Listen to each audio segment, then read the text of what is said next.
aspirations of selling for close to $1 billion. What is up, everybody? We're back at 42. What's up, baby? Boys are back in the office. I told Troy I walked in today. My seat's low as hell, but we're gonna let it ride. I'm high right now. Oh, I'm high up. Well, it was 4:20, so who knows? We don't know what we're doing off hours. But first thing I walk in the office, I'm like, damn. Usually I don't know what to expect when I walk in here. It's either full house, packed, people moving, boom, meetings going on, doors closed, people looking at you on the phone, and you're like, shut up, I'm in a meeting. Or, like it was today, ghost town. But the one thing that I can always count on, What's the one consistency? is that Krems is going to be in here day in, day out, no matter what time of the day, grinding. And there you were in the boardroom, just like dialed, and you had a face on. I was like, I stood by the window so you could see me, but you were like on the computer doing something. You looked up and you were just giving me one of those because you were locked in. How was your day? Oh, it's fucked going, man. Just left the boardroom, been in there since 8 a.m. It's, 3 p.m. now? Yeah. Mm-hmm. Yeah, just like call, man. I think the life, you know, I think a good theme, which we'll get into in a bit, this whole calendar. I'm like, I know my calendar inside out, which we should talk about. You know what? I would love to learn your calendar. It's pretty great. Scheduleize. It's actually your organization. It's pretty amazing, actually. Like, it looks like you got a jam-packed thing, so I won't steal your thunder, but maybe give us a quick intro here, and then we'll jump right into it, buddy.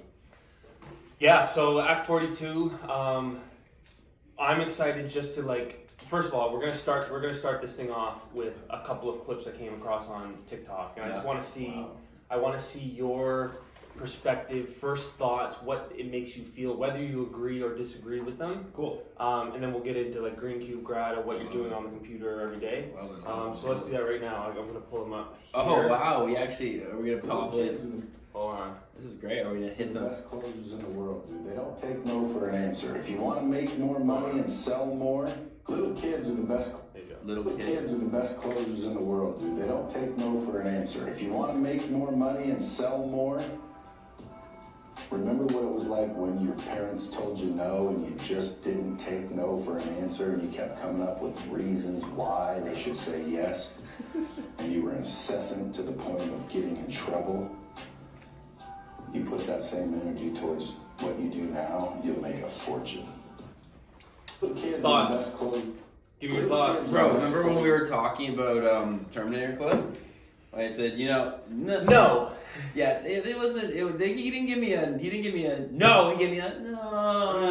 What? And then that was the window of opportunity I needed, right? I was blown away when I saw that. I was like, Troy said this himself. Yeah, way back then. But it's so funny. So actually, to relate this back to theater at Dartmouth, which I think is always great. So in my Acting 1 course, shout out Professor James Rice. He's the man. He's the man. That guy's a legend. Guy just walks around his slides, and he's just a thespian by heart. We love him. Anyways, he teaches this course at Dartmouth, not acting, but it's called like your inner voice or something like that. Your voice. And I remember one of my first couple classes. He said, when you're a kid and you're born into this world, you're crying, and you're just your organic self. Whatever that is, whatever your spirit is, your organic self, and you just are loud and you're bold and you're crying. And when you're a kid, like, you don't take no for an answer. Like, you're just, there is no such thing as no. Like, the world is your oyster. You are so in self-in-tune, and that you have so much self-belief and security because you're just a kid. You don't know any better, right? And eventually, over time, what happens is people lose their voice. This idea, they lose their voice. They lose their voice because of what people think, insecurity, the environment they grow up in. And so people start to lose their voice, their organic voice of them as a baby or a kid crying out. So that's what I picked up from that is it's so true. When we talked about this last week, it's really being able to be secure with yourself to really elevate that voice, because you don't really take no for an answer, and I don't think I ever do. But a lot of people have a little bit of insecurity and they don't really drive that next step. And so I think that's what he's meaning by that. Well, I was going to ask, how do you protect your voice, and how do you not allow yourself or others to impede on your authentic self? And then why is being yourself so important in business? It's probably self-explanatory, but self. I think it's the hard, the easy, and the hard. The easy and the difficult answer to this is a lot of fucking work. Like, you can't bullshit the work, and I think and we always talked about, I think, through the maturation process of Troy over the last, look at me using big words, maturation process. Whew. It's over the last year and a half, I think, since I took that step. You always have that step that you take. It's just been a constant building of Troy and the organic stuff. Like, you've built yourself up. Correct. Like, you go look at the Tristan that reached out with Adjusted Jersey. Nuts. Like, the transformation. I just think of things so much differently now. Right, and I think the great thing about being an entrepreneur, when you're all in, and when every single day that you're working on your business, you're actually working on yourself.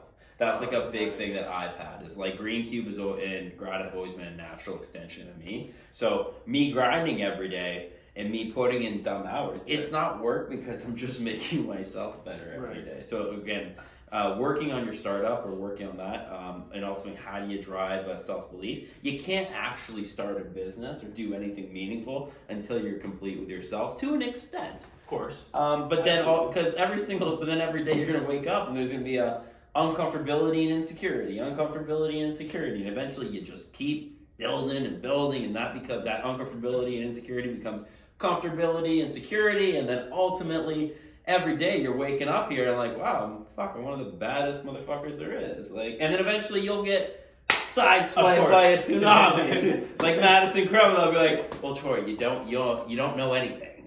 You don't know anything. Like Jon Snow, you only know what you know. And but you've built yourself up to the point where you can roll with the punches and keep moving forward, baby. Bro, this already top tier episode. Start. Like, there's so many things I want to interject, but let's get on to the next clip. Beautiful. Do you know this guy, by the way? So Bradley. I love these guys' backgrounds. I think they're all real estate guys that have like hustled. Yeah. These are like the Grant Cardones of the world. They're just hustlers. Yeah. They're a little shiesty, I think. But Shiesty and they're raw. Shiesty, like they remind me of my dad a little bit. Okay. But It would be nice to get Kenny on here. Kenny on here to pick his brain. All Kenny's right, hold on. beast. Okay, hold on. Waking up early is definitely one. But by the time normal people get up, I've already done more shit in the first 2 hours than they're going to do all day. Positive mental attitude, PMA, has made me a ton more money. Being ethical, telling the truth, being authentic and transparent has made me a shit ton of money. Building relationships, nurturing relationships, helping people has made me a lot of money. Okay, so I thought this would be a good clip for you, because it says right off the bat, 5 traits of millionaires right off the bat. Waking up early. Joe, it's time to wake up, so don't sleep. Don't sleep. Yeah, don't go to bed. So this idea of, we always talk about this idea of waking up. Yeah. Right? It's funny. I think What time did you wake up today? I was up like 5. I mean, so it's funny. Every single day I wake up. It's funny. Right now, my time right now is 3:30 a.m. What do you mean by? But I'm going to like my organic alarm clock. So like, I don't wake up because of an alarm anymore. I'm just up, right? So at 3:30, I don't know what 3:30 to 4. I don't know what it is, because it's funny. One of my mentors, a guy named Steven, does a LinkedIn post. I don't know if you've seen it. Every single day at like 4 a.m. or 4:30. I've commented, if you go look at it, first send him a note every single day. I'm up there at that time. And I don't set my alarm clock to do that. It's just I'm organically up. But what I'll actually do, what he's talking about, is there's some days when I will actually get a half an hour or an hour of work done just in my bed on my phone. The great thing about having your phone at your fingertips, you can do certain things and move something forward. I'm going to follow up quickly with a couple of emails. I'm going to get some stuff. Because by the time you wake up to get your day going at like 7 or 6:45, you've already done an hour of work and you're up. Now, there are days where you'll see Troy running at 3:30 a.m. in the morning, and then organically I'm going right to the office. I do think it's funny. What I'm noticing about like getting up early or being at the day and they've done more work. I think I texted you actually like a couple of weeks ago on this, where it said Tuesday, and I said, buddy, it's actually not Tuesday anymore. The Wednesday's already started. And I said, you know what? That's exactly what he's saying right there. But it's funny. You can I love waking up early because it's like ninjas moving in the night. You can get so much stuff done because the world is silent, or your world is silent. And so when I was talking about going back to my calendar, which we'll talk about after your videos, it all plays into this theme of getting stuff done and waking up early and winning your day before the day even starts. That's a fire bar. It's like maximizing your time. Yeah, it's like, wow. So my joke, we'll keep going. Okay, last one. This one I'm really interested, because it's complete opposite of the other videos. Here we go. It's called, Are You a Typical It's Salesperson? a joke? Oh, Or is he serious? you know what a typical salesman looks like. Person looks like, hey, how you doing? My name is Andy.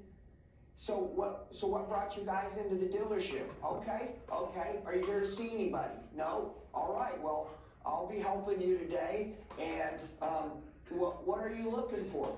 Come on, man. I know who you are.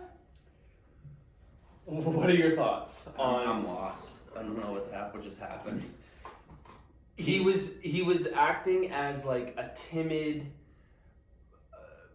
not confident, not directing, not commanding the attention of the consumer. It was just like, okay, like, Oh, hey, just sir, so, are you interested? you know what that is, right? It's just a lack of confidence. Is that what it is? Yeah, he's just insecure. Do you have any experience with salespeople like that? Yeah, it might have been crumbs when you were starting out. I don't know. Could have been me. I don't know. Mm. I think it's funny when you start to really learn. We start closing deals and you start working. I think you really notice, and this is bad because now I think about it, buddy, and I can't imagine what some salespeople looked at me and probably thought when I was starting out. Sure. But you notice when someone's a bad salesperson. You know that Fran's bad at this. Like Fran, he has no judgment. He has no filter when it comes to this. He has all the judgment. He's a good salesperson, right? But he has no filter. He'll get off a sales call, and you know him. He's a pretty brash guy. Shout out Francois Cote, F Cote, whatever, 28.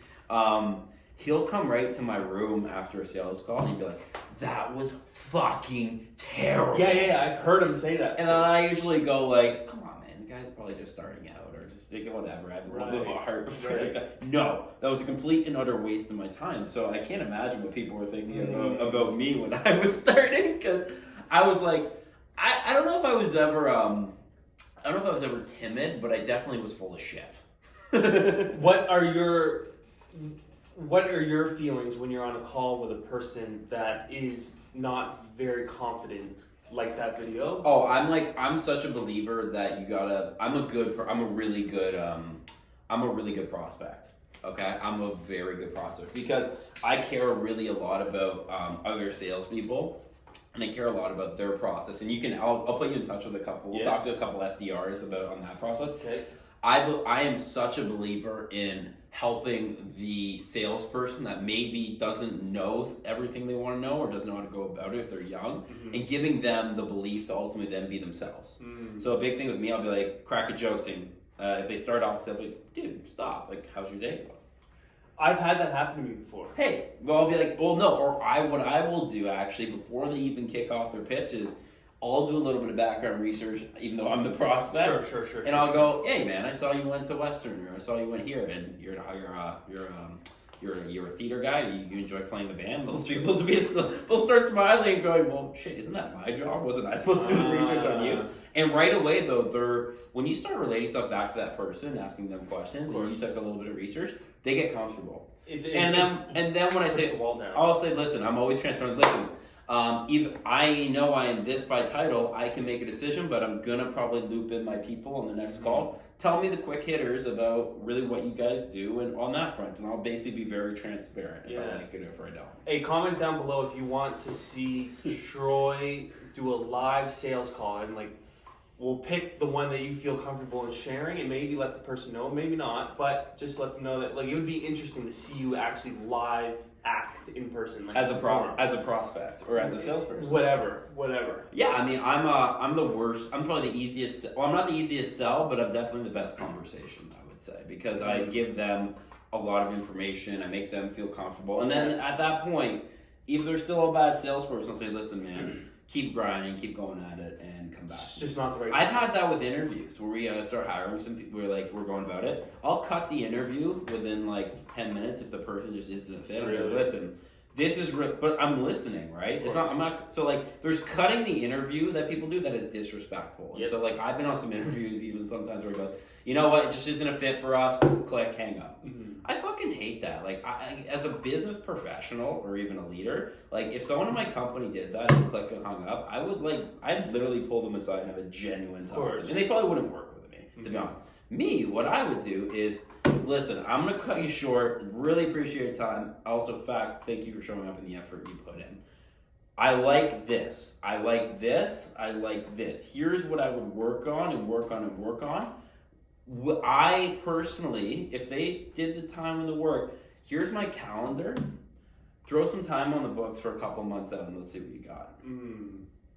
That's like, hey, I'm still giving you the time of day, just not today. Yeah. And you know what though? Like, nothing hurts to me. I get someone that really I'm honest with and truthful with. Right. I also get someone as well that they have to take, we always talk about people taking steps for them.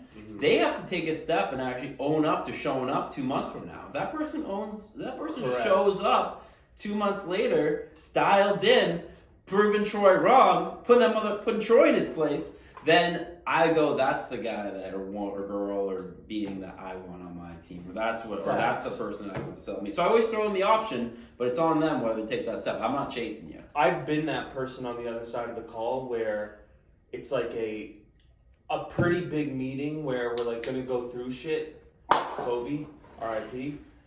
Where I'm like so not overwhelmed but excited just to like boom hop on the call and then let's go. I need to get right into it. And instead, and then when I did that one time, the guy was like, I had a prior relationship with the guy, and he was like, "Oh, quick, well, hold on, let's just like, what's good? Like, where you been? Tell me about like, what are you doing? Like, what's up with your day?" And I was like, "Oh shit, like, yeah, I should have opened this call up more so as like a." Hey dude, is all is well before we get down to business. It's almost like you can switch it on and off. It's like I was watching Snoop Dogg interview yesterday, 420, shout out Snoop, but he was talking about like he was like so happy and like genuine, and then someone asked him a question about, hey Snoop, how much money do you charge for a feature? Yeah. And boom, you could just tell his whole demeanor went like $250. And then if they want me in the video, it's another $250, and you only got me for an hour. And the guy was like, "Whoa, dude! Like I wasn't even like I'm not even trying to." And he said, "Sorry, my bad. I just go when we're talking business. We're talking business." You don't have time, right? Like I think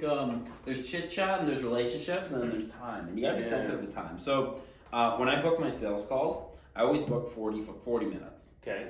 I book 40 minutes because I gotta usually dialogue with a person for 10 minutes and really get to understand them, know who they are as a person. It's not chit chat. It's all a process. So I'm relating to you as a person. I'm then asking them, well, how'd you get to this job, or how'd you get to this company, and then how's that going? What's your experience? And hey, talk to me about your prospecting. Personal, pitch, purpose. Just like we write an outreach message, I do the same thing for the first 10 minutes of the call. Next 10 minutes is, okay, cool, learn about your sales team a little bit, and then usually I demo. And then hopefully by the last 10 minutes of a call, I usually after demo, there's a lot of questions. And then that's why I leave a 10 to 20 minute buffer in my hour because ultimately I want to have some time there, whether I go right to pricing, whether I floor it to close them on the call, or whether I say, okay, let's go book another call. I want to have some delta in my time to know it. So that 40-minute time period really is a 50-minute time period. And then another thing I do, I don't know if anyone feels like this. I'm so particular, going back to the calendar. I only like to book calls on the zeros. I hate booking calls on 30s. 15s and 45s, like don't bother with me. Really? I only book calls on the zeros. Okay, so hold on, quick. Because if you're breaking up the hours into 15-minute increments, right? Does a 5:45 call mean that the meeting is only going to 6? It's a 5:45 call mean I'm never booking a call on the 45 unless it's usually what I'm doing in between calls. Sorry, I'm just setting an alarm because I do have a 4, so I gotta set that. Sorry. Perfect. Because I know we'll be in the moment. Oh, we'll be going. Because okay, it's set. So I booked a call. So if you look at my calendar, and I'll send you a screenshot later. Yeah. It's Like, sometimes now, I got people booking at 8. I fucking love it. 8 a.m.? 8 a.m. So, like, 8, usually my calls start at 9. I used to hate doing calls before 10. Yeah, I remember that about But you. I really like doing 9 a.m. calls. The reason why I like doing 9 a.m. calls is kind of going back to what he was saying. I like getting into the day. And I'll book, like, a layup on the 9 a.m. Okay, I was going to ask you, do you want to get your Sometimes the sales toughest call out of the way? Because then you're like, okay, boom, now I can just kind of like, not coast, but be more relaxed during the day instead of having like one of the biggest investor calls at 3 p.m. and then you get in the office at 9 a.m. and now you're thinking about that call all day. Well, I think when you have stake calls that have like high stakes, and for you, usually it's relative, right? So at a certain moment in your career, you have high stakes calls. Of course. High stakes calls, they're setting the fucking time.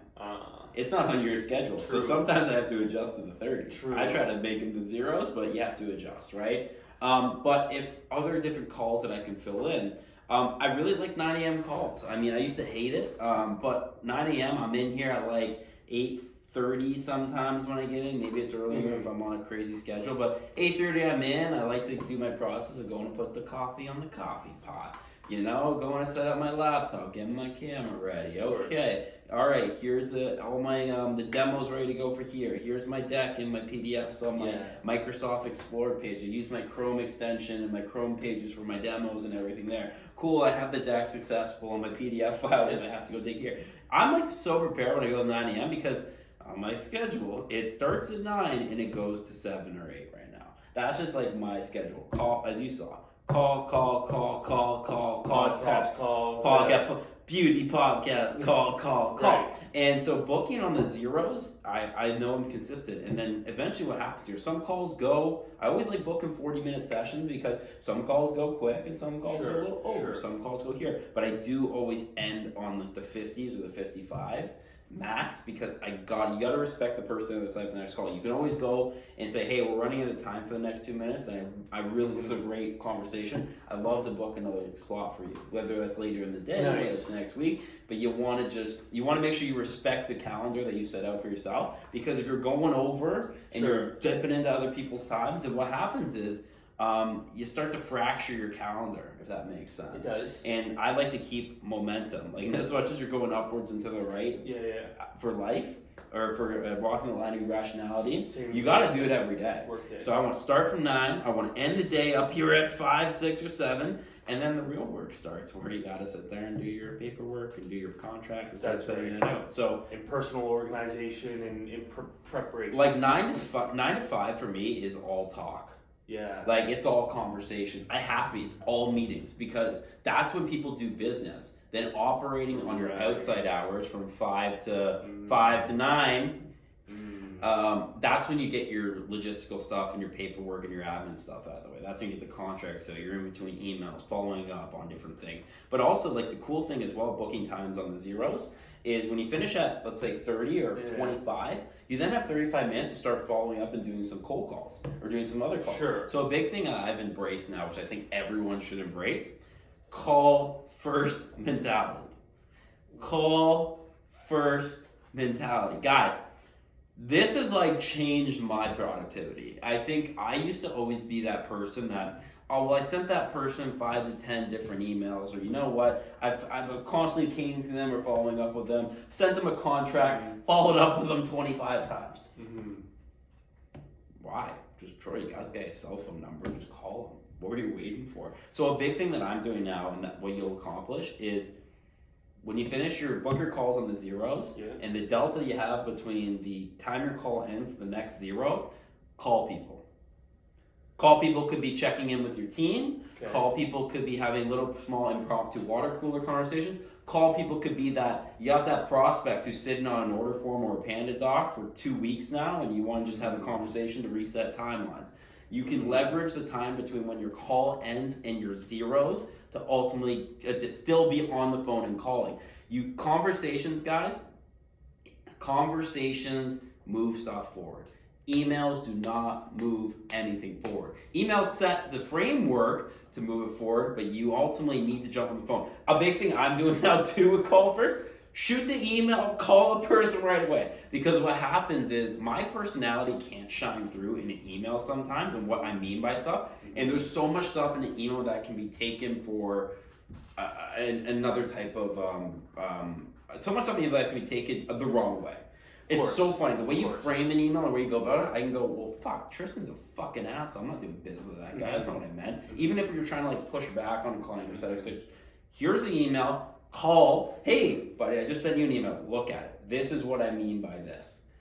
Unbelievable how much that changes everything forward. I have a sick use case, which we'll talk about in like 2 months, and set the framework essentially for Grata as well, one of our clients. And big deal. I love that, and because sometimes Call first mentality, CFM, baby. sometimes you can get like an email can strike people's anxiety because if it's an email that they're not expecting, or if it's an email that like doesn't get them excited or something, a phone call can kind of air things out. Think about anxiety. Bro, I love that word. I love that. It's something word. that everyone can relate to, whether it's like when you were a kid and you had the anxiety that you were afraid of fires. You didn't want your parents to put you to bed by yourself upstairs because what if a fire happened? You know what? Like an email or sending something out there puts it to make it real. Yeah. But it's almost like you leave it out there and hope for the answer. But like I'm not afraid to be proven, and hoping for an answer is anxiety. Yeah.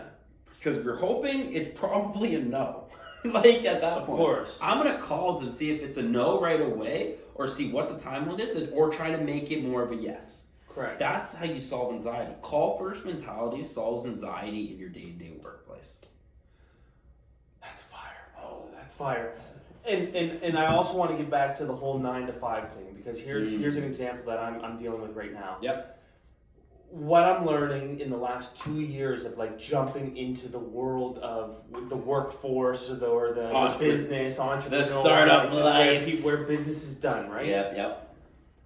I'm realizing that it's pretty standard that people have meetings from 9 to 5. Yep. Like you said, that's when business is done, and you separate yourself as an entrepreneur, as an employee, by doing the extra stuff outside of work. It's like I love that. It's like sports, and like it's whether or not you're getting in the gym before practice to get extra reps, or you stay late and do the same thing. You're putting in extra reps. You know what I mean? So that's good. But what I'm dealing with right now, I had a buddy reach out to me and said, hey man, I would love like some content. I'm into finance. I'm a banker. I want to talk to people about motivation and coming from the dirt and like getting your money up and not feeling sorry for yourself and just get it done. I remember this guy. So then I said, I'm like, perfect. We should hop on a call to talk about content ideas and see how we can work together, because I think you could become like some thought, whatever. What time's good for you? And he goes, well, I work all day. I work 9 to 5 at a bank. I have some time at lunch. If not, it's going to have to be later in the evening. And in my mind, he's in like the corporate world. He's an employee. He doesn't he works at a bank. He doesn't have time just to have calls at 3 p.m. or 10 a.m. or 10:30 or 11 a.m. So I'm like, okay, now I'm going to have to take calls outside of the 9 to 5 business world. Is that common, or are you only dealing with people that their job is to do calls 9 to 5? That's funny, right? I think like 9 to 5 is where like you move business forward. Yes, but because we're doing business that's not a part of his career. Okay, here you go. Ready? So 9 to 5 is when you like move your business forward. Right. Business calls. Okay. I'm not taking, hey Troy, I want to jump on a podcast, or I want you on this type of content. Side hustles, hobbies. No, like that's not real yet. It's an idea. It's not tangible. You're into something here, Troy. Okay, yeah. So 9 to 5 is maybe for your tangible goals. Okay, so for instance, this guy, I don't want to disclose him, but banker. Tell him to be careful if he's trying to do content, putting it out there as a banker. He works for a big 5. Yeah. Yeah, tell him to be careful. can't be a bold banker working for a big five unless he spends on himself. He's gonna get fired. Well, I don't know what kind of content. In the way you put shit out. Correct. Oh. I thrown it to the fire. All the fucking all the clickbait. I'm throwing it to the fire. RBC jumps on. So yeah. This guy, what the fuck's this guy doing in our company? So I don't actually know what he wants to speak on. But right now, his whole Instagram is just resharing other people's content that he agrees with, and he wants to have original content. Right. So I agree. 9 to 5 is moving the business forward. Right. But it depends what your business is. So for him, his business is his 9 to 5 job for the big five. Yep, I agree. We're not moving that forward. Yeah, and also like I like so it's funny, right? Like it's not on so 9 to 5 is you move your business, you're tangible, you gotta move your business forward tangibly. If you're taking your one-off friend calls during your day, right. Like I sometimes call Buckles at lunch and say, "Hey, bro, you want to get some lunch?" Sure. But like that's like lunch, right? Mm-hmm. You gotta have breaks. But like I think like I'm not sitting here to shoot the shit with anyone during 9 to 5. It's like I'm building relationships, but there's always like a tangible forward momentum for why I'm having a call with a person during 9 to 5. And it's prioritizing your business first. Well, you have to. Yeah. Time is like, what is it? Time's the only thing. It's the only thing you really have in life, and essentially, when it comes to this, your time. I've started to really understand the TVM, the time value of money. I think it was called way back in economics. What is the time? What is the opportunistic cost? I think when your calendar starts to fill up, like when your calendar starts to fill. Here's something. No, it's funny, right? Like when you're booking. You think about it, the calendar is the thematic principles of this whole session. When you start to realize that you have to book calls on the zeros because you have deltas or 15 or 20 minute deltas or 10 minute deltas between those calls, right? And you got 9 to 5. 9 to 5 is when you have your meetings. You're not doing really any paperwork between 9 to 5s. And like you said, then you got your 5 to 9 that's ultimately moving stuff forward and separating yourself as an entrepreneur or a great business professional because you're putting in the work that someone might have left the next day to start at the 9 to 5 instead of ultimately the 5 to 9. As I keep going. Essentially what you have to do, right, when you're so cognizant of your calendar and you're cognizant of booking meetings between 9 to 5 to move tangibly forward, you also start to really realize the opportunity cost of your own time. The opportunity cost of yourself. Essentially, as an entrepreneur, you start to realize the opportunity cost of yourself. And really what that means is you're paid a salary. That is a tangible figure you're paid. You have an hourly rate. You can, if you don't have an hour, it's not, even if you make a salary, you can backtrack what your time is worth tangibly. As an entrepreneur, opportunity cost is intangibly tangible, if that makes sense. Yeah. Opportunity cost is that fugazi that if I don't move stuff forward on a 9 to 5 day, I've potentially left hundreds of thousands, maybe even millions of dollars over the course of a year on the table in value. If I took an hour out of my day to talk to buddies and shoot the shit for an idea that I don't think has a tangible forward process yet, let me finish, it fractures my calendar. So going back to this idea of fracturing your calendar by having your one-off calls, and listen, you can have your lunch breaks and all those stances. I'm not saying you have to be 9 to 5 dialed in. Everyone has a different work schedule, but you have to move something tangibly forward between your 9 to 5. And in my schedule and in my life right now, 9 to 5 is where you move stuff forward, and then 5 to 9 is where you do the extra work to separate yourself. But ultimately here, you got to realize what your true opportunity cost is, because the intangible quickly becomes tangible based on the value that ultimately you're deducing, all set within the parameters of this calendar. Would you say the meetings in your calendar are worth a monetary value? Yes. So if you were to look at your calendar, let's say the first quarter of the year, and let's say it's not that packed, right?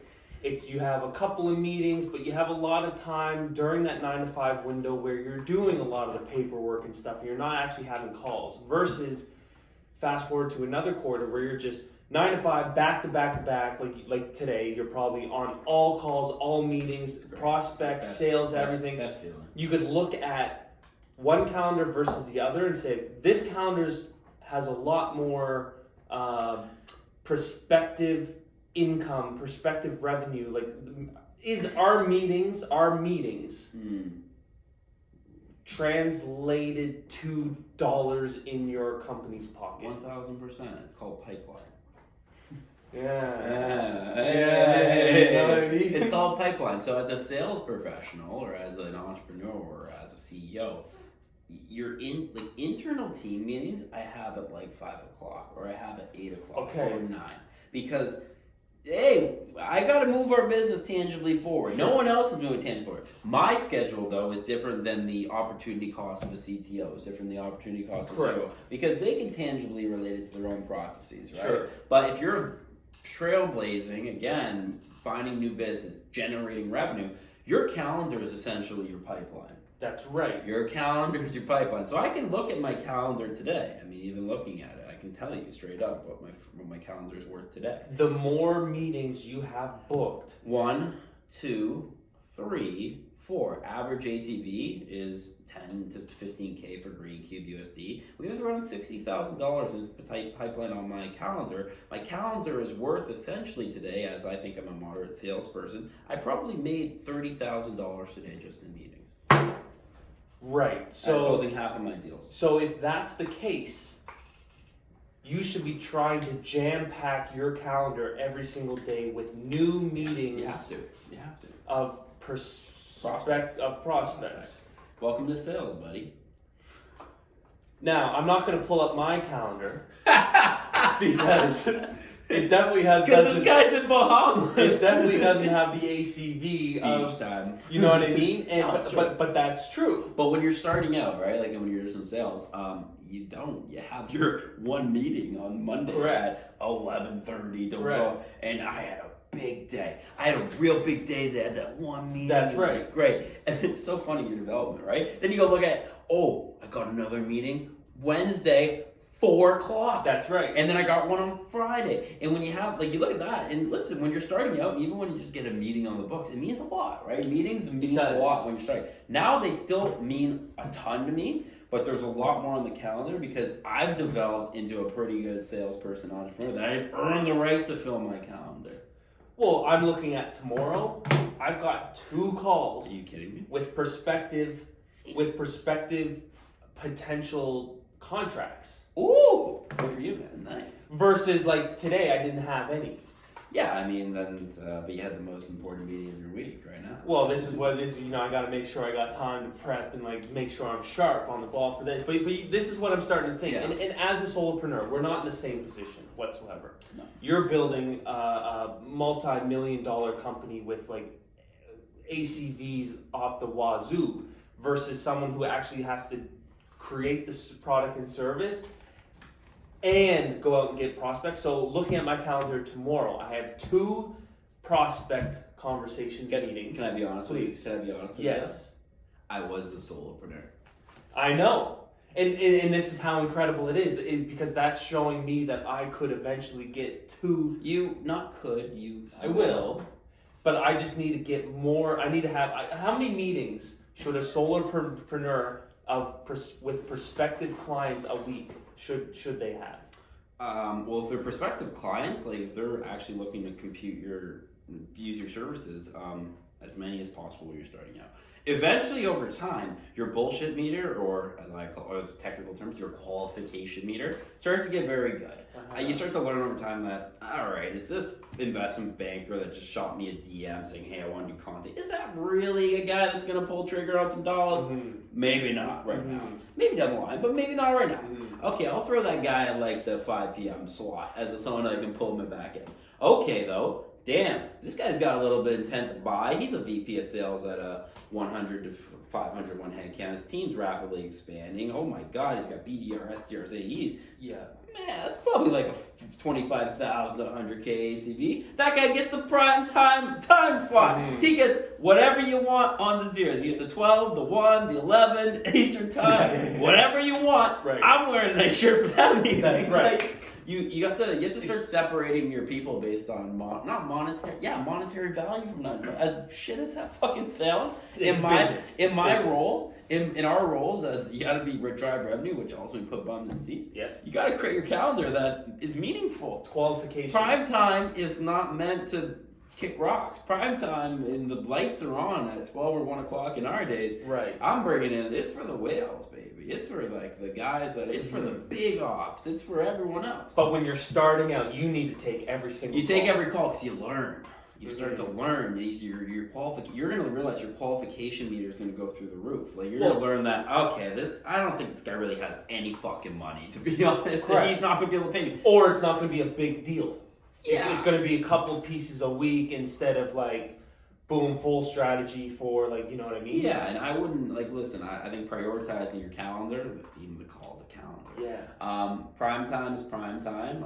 Your one-off type of people want to pick your brain and stuff. I usually do it. Hey, want to grab a beer? It's good You want to do that, grab a beer? Hey, you want to grab a 12:30 p.m. coffee on a Friday? Yeah. Because I'm really not taking usually any call. Or do you want to grab a sandwich? I don't know. What do people eat? I don't know. Anyway. I think the theme of this call, and to wrap this up, because you got a call. We got time. We got a little bit of time. Is I'm learning that the depth and